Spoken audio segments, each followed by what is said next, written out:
Bonjour à toutes, bonjour à tous. Je m'appelle Hervé, je suis tech expert chez Agence D&D, avec un intérêt grandissant de plus en plus pour les aspects front-end qui vont être le sujet de notre discussion. Et on va essayer de discuter surtout de l'évolution que pourrait avoir le front-end si on reste dans une approche monolithique. C'est vrai qu'aujourd'hui, les différentes annonces qui ont été faites dernièrement vont dans un sens qui montre qu'on va avoir de plus en plus de voies. Soit on va aller vers une voie vraiment découplée, soit certains vont vouloir rester sur une voie monolithique. Et c'est vrai qu'il y a plusieurs initiatives qui, historiquement, revoient un peu la façon de travailler le front-end Magento. Donc on va regarder un petit peu ce qui existe dans la stack native, les différentes initiatives qui existent et essayer de se projeter un petit peu plus loin pour voir comment on pourrait intégrer encore de nouvelles technologies front-end sur le monolithe Magento. Évidemment, UVA est un peu le porte-drapeau de cette évolution du front-end Magento vers quelque chose de plus moderne en intégrant des nouvelles technologies. Et ça a vraiment prouvé que sur la stack native Magento, on pouvait vraiment être créatif et arriver à faire des choses qui vont un petit peu révolutionner l'état de l'art sur le front-end de Magento. Et l'idée est de savoir, est-ce qu'on peut aller un peu plus loin et comment est-ce qu'on pourrait embarquer une nouvelle communauté de développeurs front-end qui sont plus sur l'industrie front-end et arriver à les embarquer sur l'écosystème Magento. Pour essayer de redéfinir un petit peu quand même, quand on va parler de front-end Magento ici, on va vraiment parler de la stack native, encore une fois, qui va être le layout, les templates, les CSS, les JS, etc., qui sont intégrés dans le monolithe applicatif et dans le thème. Et quand on va parler d'industrie front-end, ça va être tout l'écosystème qui existe autour de Node, de React, etc., etc., toutes ces technologies qui ont le vent en poupe depuis plusieurs années et de plus en plus. Quand on parle de la stack native, je vais aller assez rapidement parce qu'on le sait qu'on a quand même des fonctionnalités ou des technos qui depuis plusieurs années commencent à être un petit peu dépassées. On parle du checkout, on va parler de la création de compte, etc., etc. Et pour prendre un exemple sur la création de compte, aujourd'hui, il y a un standard qui arrive de plus en plus, qui est le one-time password, par exemple, que Magento n'a pas implémenté. On peut imaginer qu'on peut trouver des solutions qui vont permettre de faire des choses plus propres dans cette partie-là. Au niveau des technos, on sait qu'on a toujours le require. Il nous manque des technologies type le reloading pour l'expérience développeur. On a du mal encore à faire des optimisations sur tout ce qui est le JS, le CSS. On doit faire du layout XML, ce qui peut porter à débat ou pas. Et il va manquer des optimisations pour les images, les sourcettes, la performance, le préfetch, ce genre de choses-là. Et le TypeScript, typiquement, qui, quand on parle front-end, est un must-have et qui n'est pas intégré aujourd'hui dans la stack native de Magento. Il y a plusieurs alternatives qui existent pour répondre à ce problème-là. Évidemment, il y a le headless, dans lequel on a plusieurs avantages. On peut faire du scaling, on peut faire ce qu'on veut au niveau de la stack front-end. On peut bien découpler du back-end avec les API. Mais malheureusement, on voit qu'il y a quand même au niveau de l'écosystème front-end un peu un retour vers du SSR, où on va préférer avoir le back-end qui va générer du statique, du statique, du statique, et après avoir du JavaScript qui va faire le concept d'island, qui vont alimenter le front-end. Pardon, je suis un peu essoufflé. Et surtout, les cibles qui vont utiliser du headless ne sont pas forcément des entreprises qui sont de petite ou moyenne taille. On va tout de suite avoir des stacks qui sont lourds, des coûts d'infrastructure qui sont élevés, et pour lesquels il va falloir mettre des sous sur la table, gérer du ROI, gérer du TCO, et ce qui devient parfois difficile d'adresser des cibles d'entreprises plus petites. L'autre alternative, c'est de travailler sur le monolithe. Et de travailler sur le monolithe, on va essayer d'augmenter l'expérience utilisateur sur ce qui existe déjà, on va essayer de travailler sur la performance, de faire un meilleur TCO, d'avoir plus de stabilité. Quand je parle de stabilité, par exemple, ça va être de faire des updates du core Magento qui vont devenir plus faciles, car elles sont plus découplées de la partie front-end. Aujourd'hui, si on fait un update de Magento, il faut travailler sur les templates, sur tous les JavaScript, etc., etc., ce qui fait un travail un peu lourd. Ce qui nous amène à avoir des avantages. On va avoir une stack qui est plus allégée. On va pouvoir rééquilibrer un petit peu ce qui se fait côté back-end, ce qui se fait côté front-end. Évidemment, le SEO va être meilleur parce que la performance est meilleure également. Et on va pouvoir intégrer une communauté Magento qui a déjà de l'expérience et qui va pouvoir beaucoup plus s'impliquer sur la partie monolithique. En revanche, On le sait, Adobe s'est un petit peu désengagé de cette partie front-end monolithe, Luma, j'entends, et tout ce qui va autour. C'est difficile, si on veut intégrer des nouvelles technologies, il faut faire quand même un effort de migration, ce qui est le cas avec UVA par exemple, où il faut refaire un thème, le refaire from scratch, tout adapter, ce qui est payant. Alors UVA, c'est payant en termes de retour sur investissement, mais UVA est aussi payant, donc il n'y a pas de vraie démarche communautaire encore aujourd'hui. Et il y a une adoption qui est quand même assez limitée de toutes ces nouvelles technologies front-end qu'on pourrait retrouver sur Magento. Si on voulait un petit peu faire un état des lieux des différentes technos qui existent aujourd'hui, on va avoir de façon un peu graduelle, soit on part d'une stack native qu'on va enrichir, ou alors on va intégrer des technologies qui vont nous amener vers une stack beaucoup plus moderne. Si on veut définir la stack moderne, ça va être un écosystème basé sur Node, sur lequel on va avoir un framework type React, type Alpine, etc., etc. On va avoir un UI kit avec des composants, avec des CSS, des JS tout près. On va avoir un système de tree shaking, d'optimisation des assets, potentiellement du serverless. Et c'est des choses qu'il va falloir réussir à implémenter sur Magento si on veut rester dans un cadre monolithique. On va avoir UVA, par exemple, qui là a carrément remplacé le thème, mais on reste sur un thème natif Magento et une initiative. Alors, petit disclaimer, je suis l'auteur de Zermatt. Le but n'est pas de faire la pub, mais de montrer qu'on peut aller encore plus loin que UVA dans le découplage entre le Magento et la partie front-end. Et Zermatt, c'est ni plus ni moins qu'une passerelle qui va exister entre Magento et un écosystème front basé sur les technos dont je vous parlais, type Node, etc. 12%. C'est la part de marché d'UVA. Ça montre plusieurs choses.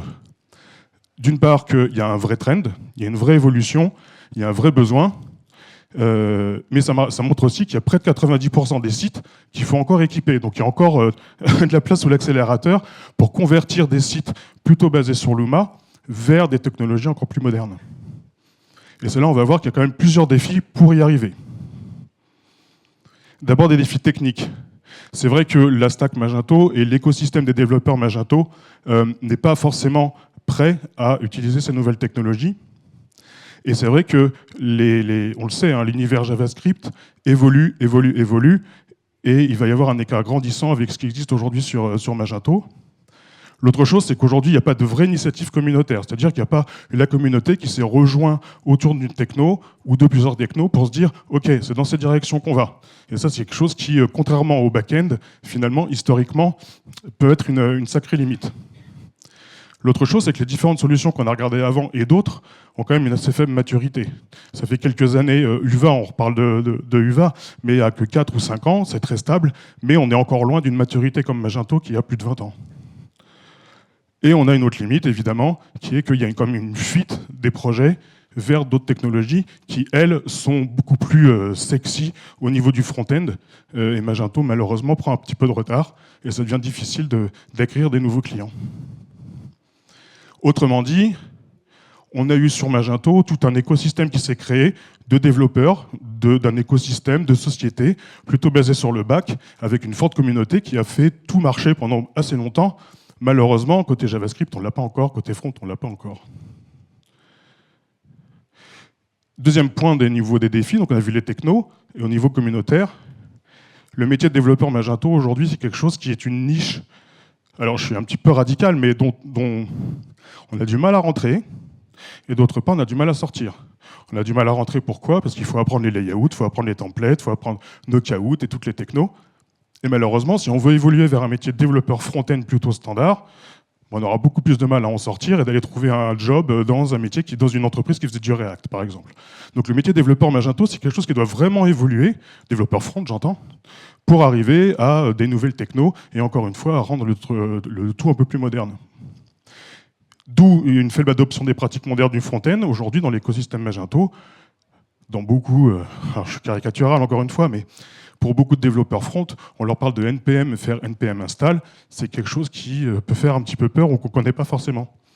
Et ce qui fait qu'au final, toute la communauté des développeurs front-end, de l'industrie front-end standard, n'a pas vraiment envie de faire du Magento parce qu'on leur parle de Knockout, de jQuery, etc., etc. Ça ne leur parle pas du tout et ça ne donne pas forcément envie à cette communauté-là d'intégrer l'écosystème Magento. Je te dis, j'ai vraiment très chaud. En conclusion, si on veut vraiment aller dans cette direction-là, il faudrait que le métier de développeur front-end puisse évoluer pour intégrer cette nouvelle techno et encore une fois rendre le front-end Magento monolithique, plus attrayant. Qu'est-ce qu'on pourrait faire? Déjà, réfléchir au niveau stratégique. Qu'est-ce qu'on veut arriver à faire? Est-ce qu'on veut évoluer, oui ou non? Je pars du postulat que la réponse est oui, évidemment. Il va falloir petit 1 piloter la stack, décider en tant que communauté qu'est-ce qu'on veut faire, quelle techno on veut implémenter, comment on va le faire, comment on la pilote dans le temps, quelles sont les évolutions. Il va falloir s'assurer que les développeurs puissent monter eux aussi en compétences, apprendre ces nouvelles technos, ce qui est quand même un assez gros challenge, et certainement en passant par une dynamisation de la communauté front. Si on arrive à attirer des experts React, des experts Alpine, des experts Tailwind, etc., ça serait certainement possible à un moment de les intégrer et d'avoir une communauté qui est complètement full stack. Le but étant, à terme, d'avoir un stack moderne, de pouvoir attirer de nouvelles compétences, de pouvoir redonner à Magento vraiment ce qui faisait une solution sexy, moderne, et de pouvoir avoir un nouveau potentiel commercial, et de pouvoir réadresser potentiellement des sociétés qui se disaient « moi je veux du Node, je veux avoir un découplage front-back », mais grâce à un système plus modulaire comme ça, on pourrait arriver à le faire. Et donc adresser des sociétés qui ne regardaient pas forcément Magento, mais qui maintenant vont pouvoir le regarder.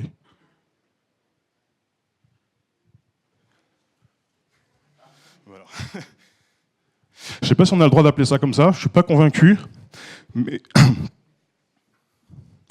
mais vous aurez compris que l'idée, c'est de faire un mélange, en fait. Et je vais vous montrer un petit peu plus la stack technique après. Mais l'idée, ça serait vraiment de se dire, on va capitaliser sur UVA. Je ne sais pas s'il y a quelqu'un d'UVA dans la salle, mais si UVA pouvait un jour open sourcer rien que UVA-Theme pour embarquer une communauté, ça serait vraiment génial.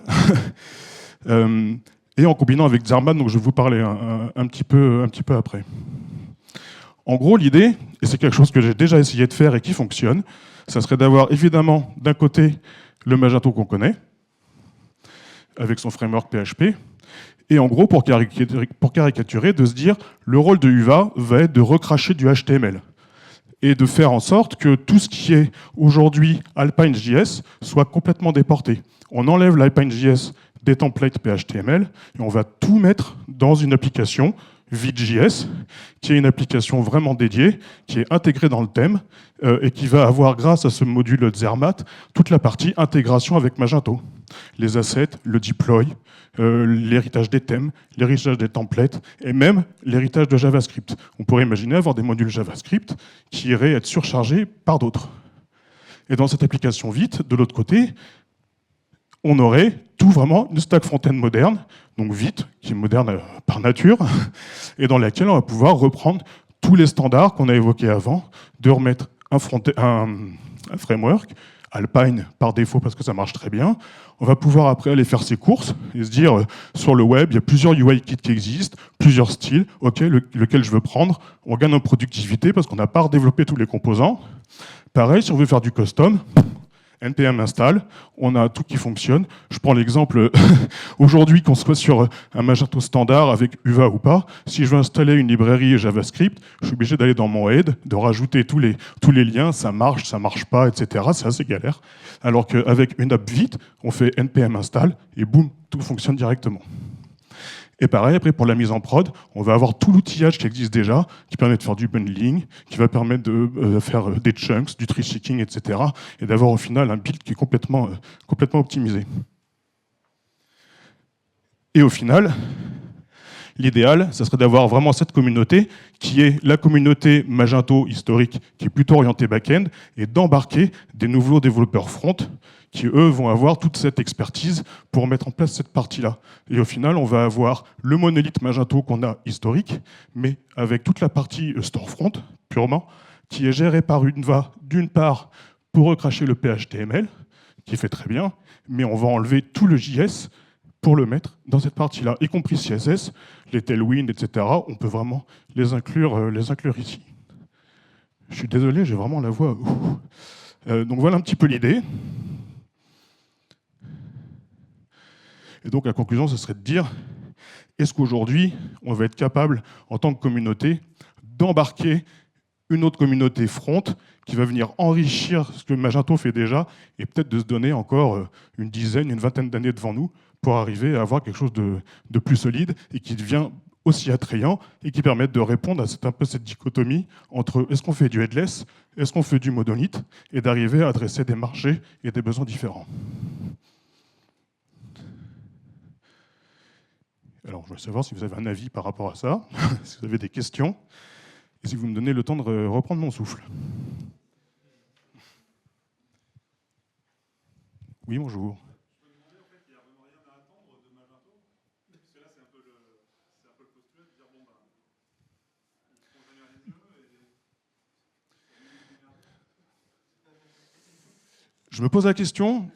L'évidence est qu'aujourd'hui, les annonces qui ont été faites montrent que, et même les annonces et l'histoire, nous montrent que ça fait longtemps qu'il n'y a pas eu d'investissement sur... Enfin, Luma est sorti en 2015. Que s'est-il passé? Donc, il n'y a vraiment rien à attendre, je ne sais pas, si quelqu'un d'Adobe peut répondre. Mon avis est que la communauté va devoir prendre ce rôle-là, et comme l'expliquait Mathias, qui faisait une conférence sur Magento Association, il y a fort à parier qu'il y a une grosse partie de ce nouveau stack, finalement, qui devrait être pris en compte par la communauté. Ouais.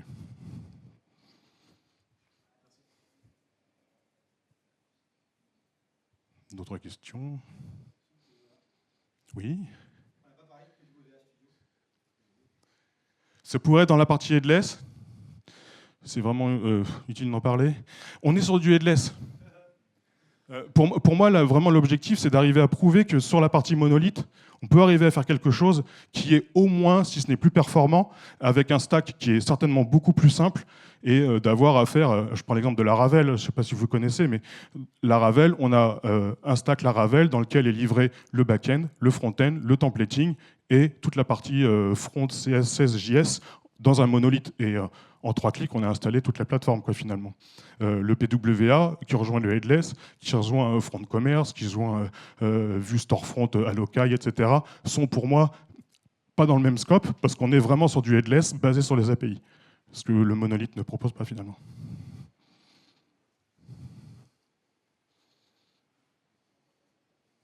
Oui.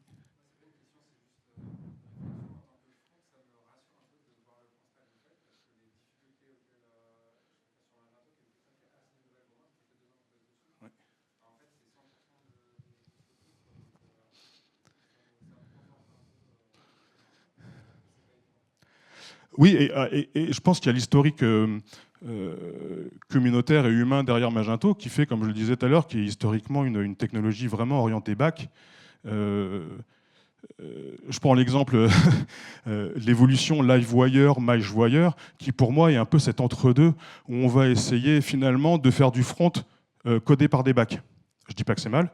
Je dis que surtout, à mon avis, c'est peut-être un peu un anti-pattern et qu'il serait peut-être plus intéressant, en effet, de tout déporter côté front. Et en tout cas, moi, je vous invite à aller voir zermat.dev, qui est un peu ce stack-là, et qui pourrait très bien s'intégrer dans un Luma et prendre, en gros, déporter la partie JS de Magento vers un stack plus adapté, quoi. On pourrait même imaginer à terme faire du serverless. Dans Magento, vous savez qu'on peut avoir des noms de domaines différents pour les assets, par exemple.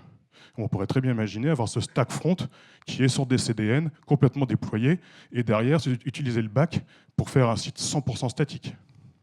Et où derrière, je vous invite peut-être aussi à aller voir, mais c'est vraiment embryonnaire et c'est vraiment pour les techniciens.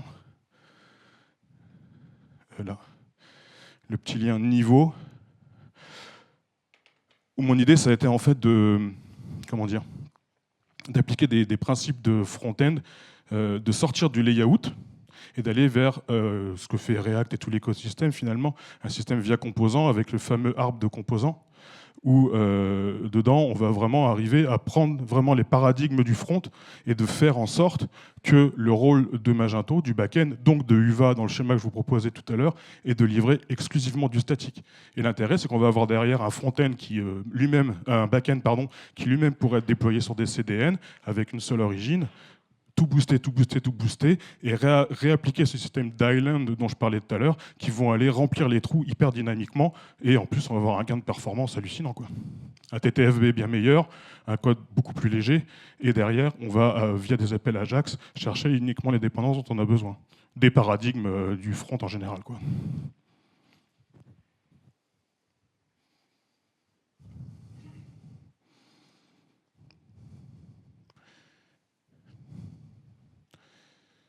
Autre question, autre avis, ou vous n'êtes peut-être pas d'accord avec cette vision?